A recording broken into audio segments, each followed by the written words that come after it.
नमस्कार, प्रणाम सभी लोगों का। सफर तक न्यूज में आपका स्वागत है और मैं हूं पंकज कुमार।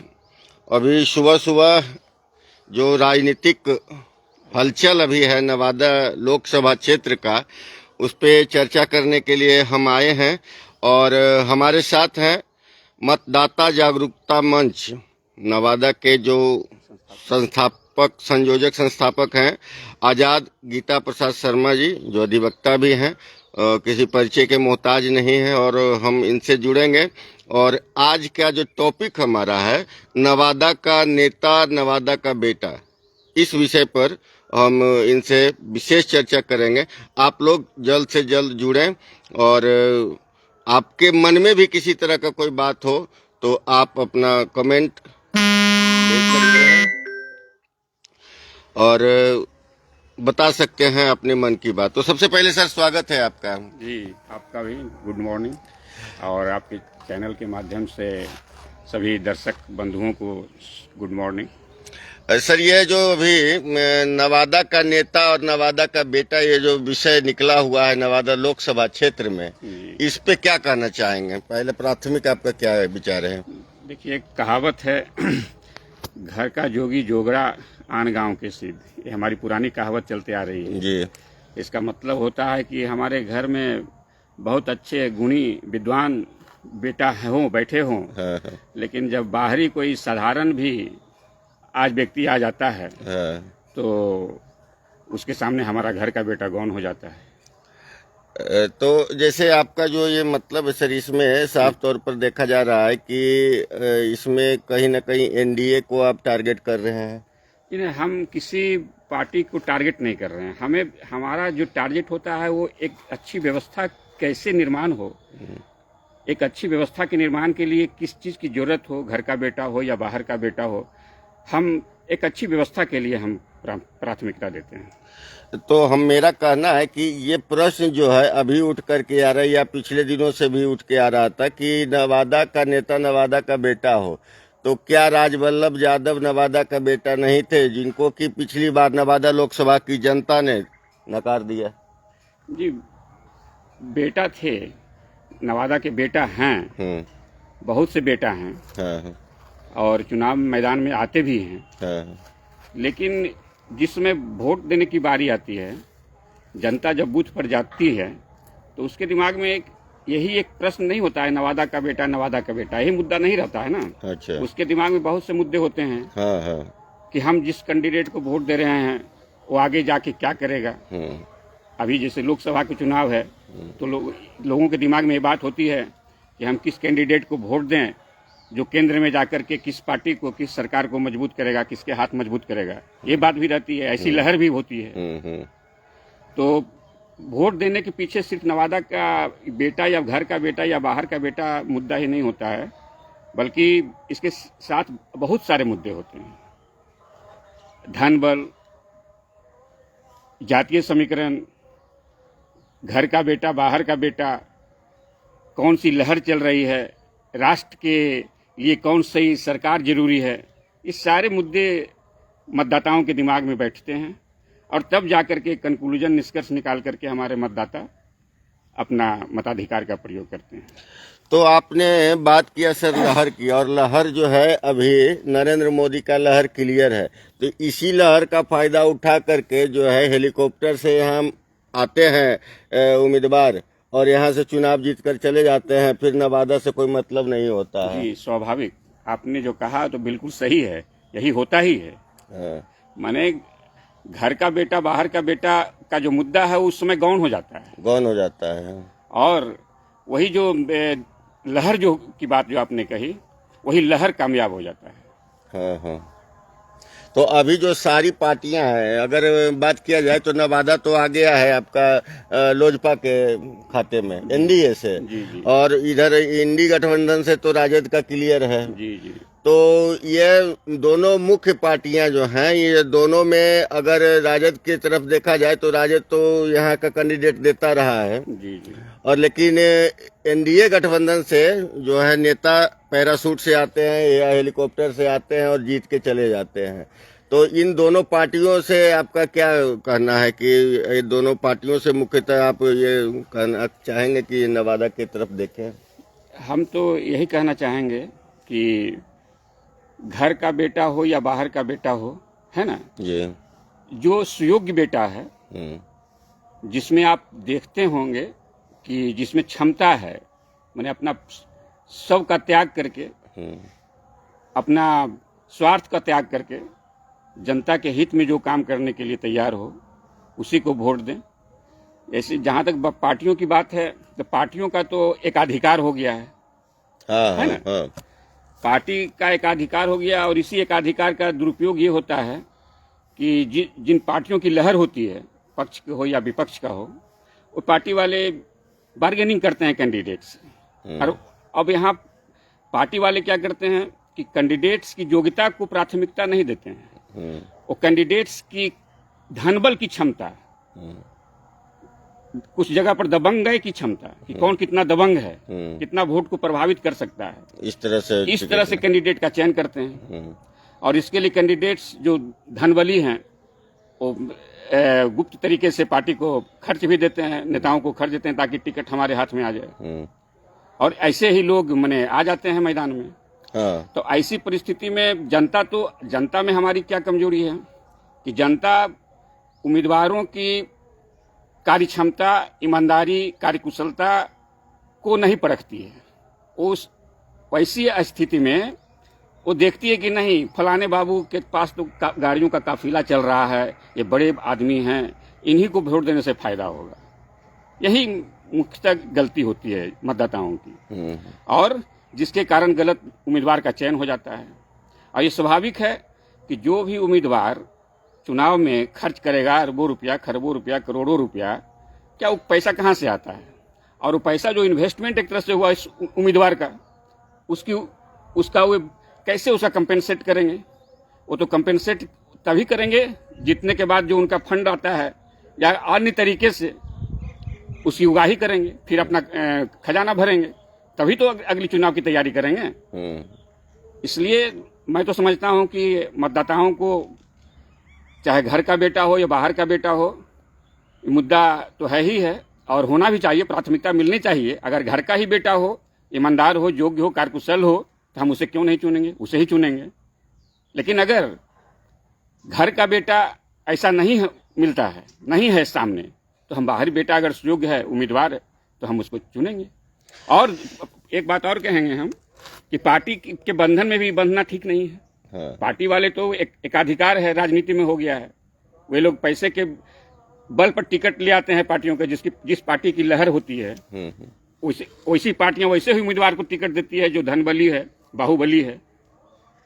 तो मैं अपेक्षा करूंगा मतदाताओं से कि अब आप वैसे उम्मीदवार का भी आप प्राथमिकता दें जो किसी बड़ी पार्टियों से नहीं हो, साधारण पार्टी से हो या निर्दलीय ही क्यों ना हो, लेकिन जो समाज के प्रति समर्पित है, संकल्पित है। पैसा वाला नहीं है वो, क्योंकि अच्छे व्यक्ति के पास पैसा स्वाभाविक कहाँ से रहेगा जब तक गलत करेगा नहीं। और जो सही तरीके से पैसा अर्जन किया है वो कभी खर्च नहीं कर सकता है, उसमें खर्च करने की क्षमता नहीं है। चुनाव में पैसा खर्च करने का मतलब वो पानी की तरफ बहाना। अब पानी की तरफ कौन बहा सकता है? जिसके पास नाजायज पैसा है। तो ऐसी परिस्थिति में मैं मतदाताओं से प्रार्थना करूंगा, अपील करूंगा, वैसे ही कैंडिडेट को आप चुने जो सुयोग्य हो, चाहे किसी पार्टी का हो, नहीं हो, पक्ष का हो, विपक्ष का हो, निर्दलीय भी हो क्यों नहीं, आप वैसे उम्मीदवार को आप जिताएं और एक मिसाल पैदा करें नवादा से, कि नवादा की धरती से, नवादा लोकसभा कंस्टिट्यूएंसी के मतदाता इतने जागरूक हो गए हैं कि अपने हित को समझ रहे हैं और अपने हित के लिए किसी के बहकावे में नहीं आकर के अपने विवेक से एक मिसाल कायम किया है। एक चीज सर देखा जा रहा है कि कोई भी चुनाव हो, जैसे ये छोटा से लेकर के ऊपर तक के जाए, एक मुखिया या वार्ड से लेकर के अगर हम ऊपर लोकसभा चुनाव तक के जाएं, तो ये देखा जाता है कि शुरू के 2-3 साल विकास का नाम पे कुछ भी नहीं होता है, और लास्ट के 1-2 साल में जो है विकास की गंगा बहती है। जी हाँ, आप जिस विकास की बात कर रहे हैं वो विकास क्या है?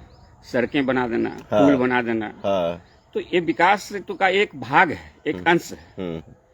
संपूर्ण विकास की कल्पना हम कब करते हैं, कैसे कर सकते हैं? जब तक हर एक नागरिक का मूलभूत समस्याओं का समाधान नहीं होगा, तब तक हम विकास नहीं कर सकते। तो आज मूलभूत समस्या शिक्षा, स्वास्थ्य, सुरक्षा, तो इन तीनों चीजों पर तो आज माफियाओं का पकड़ हो गया है। हाँ, बिल्कुल हो गया है। तो शिक्षा आप देखिए, हमारी शिक्षा व्यवस्था, सरकारी स्तर पर जो शिक्षा व्यवस्था पूरी तरह भ्रष्ट, माने क्या कहिए, उसको ध्वस्त हो चुकी है। बिल्कुल हो गई है। प्राइवेट संस्थान मशरूम की तरफ फैल गया है। वही हाल स्वास्थ्य के क्षेत्र में है।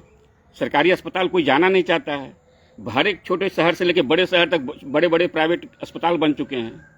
तो ये अस्पताल में जो काम कौन कर रहे हैं? वही सरकारी डॉक्टर ने, जो लाखों रुपए सरकार के खजाने से हम गरीबों की सेवा के लिए पैसा ले रहे हैं और प्लस प्राइवेट अस्पताल चला रहे हैं। दूसरी बात, सुरक्षा की तरफ आप आ जाइए। थाना किस लिए बनाया गया है? कि सभी की शिकायत वहां आसानी से सुनी जाए। लेकिन आज शिकायत किसी की सुनी जाती है? बिना पैसे दिए उसका FIR नहीं होता है। तो हमारे जनप्रतिनिधि जो जीते हुए हैं या जीतेंगे, क्या उनका ये दायित्व नहीं है सुनिश्चित करना मूलभूत समस्याओं कैसे समाधान हो जनता का? बिल्कुल। तो सिर्फ सड़कें बना दे, एगो पुल बना दे, रोड बना दे, इससे विकास नहीं कहा जा सकता है। विकास का मात्र एक भाग है। संपूर्ण विकास के लिए हमें सब कुछ पर ध्यान देना होगा। लेकिन ऐसा क्या कितने जनप्रतिनिधि करते हैं? और नहीं करने का कारण क्या, मैं भी बता रहा हूँ। ऐसा करने के लिए कोई भी जनप्रतिनिधि सामने क्यों नहीं आते हैं? तो सामने कौन आएगा? जो खुद सही रहेगा। जो जनप्रतिनिधि खुद दागी हो, भाग रहा हो पुलिस के डर से, जिसका खुद भाई भतीजा नाजायज करके कमा रहा हो, वो जनप्रतिनिधि सामने आएगा विरोध करने के लिए? यही प्रॉब्लम है। तो जनता से मैं इसीलिए अपील करता हूं कि आप बड़े बड़े लोगों के चक्कर में न फंसे। फलाने बाबू जनता के हित में काम वही करेगा जो गरीब होगा, जो समर्पित होगा। एक कहावत है कि जाके पैर न फटे बियाई, सो क्या जाने पीर पर आई। बड़े बड़े महल में रहने वाले, ऐसी गाड़ी से घूमने वाले को क्या पता है कि गरीब जनता, धरती पर चलने वाले, जो जिससे सुबह खाता है तो शाम की चिंता होती है, उसके जीवन में क्या कष्ट है। इसलिए एक आमूलचूल परिवर्तन की जरूरत है। इसके लिए जनता को जागरूक होना पड़ेगा, मतदाताओं को जागरूक होना पड़ेगा और किसी के बहकावे में नहीं आकर एक ईमानदार, कर्मठ उम्मीदवार को ही चुने, चाहे वो किसी पार्टी का हो, घर का बेटा हो या बाहर का बेटा हो। सुयोग्य बेटा होना चाहिए, सुयोग्य बेटा होना चाहिए।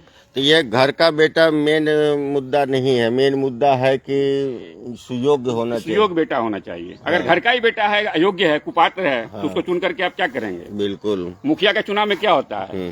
सभी तो घर के ही बेटा होते हैं। लेकिन मुखिया का क्या परिणाम हो रहा है उसके चुनाव का? कितने मुखिया हैं जो समर्पित हैं जनता के लिए? सही बात है।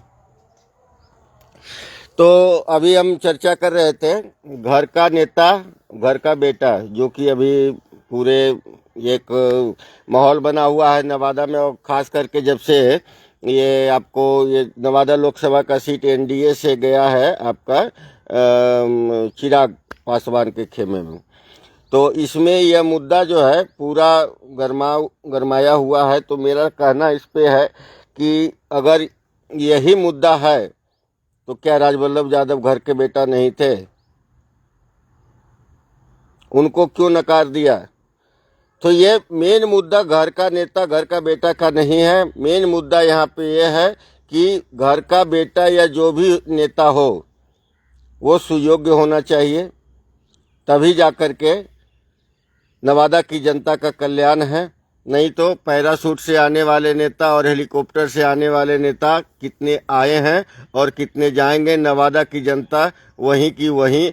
अभी भी जब चुनाव नजदीक आया है तो इतने दिनों के बाद नवादा की हालत अगर देखा जाए तो अब जाकर के यहाँ सड़कें पर PCC होना शुरू हुआ है। नहीं तो 4 साल पूरे नवादा की जनता किस तरह से भटक रही थी। अगर शहर की बात करें तो शहर का हालत बहुत ही बद से बदतर था सड़कों की। अब जाकर के यहाँ पे होना शुरू हुआ है। क्या सर इसमें सच्चाई है? हाँ, सच्चाई है। और ये भी विकास का एक अंश हुआ ना।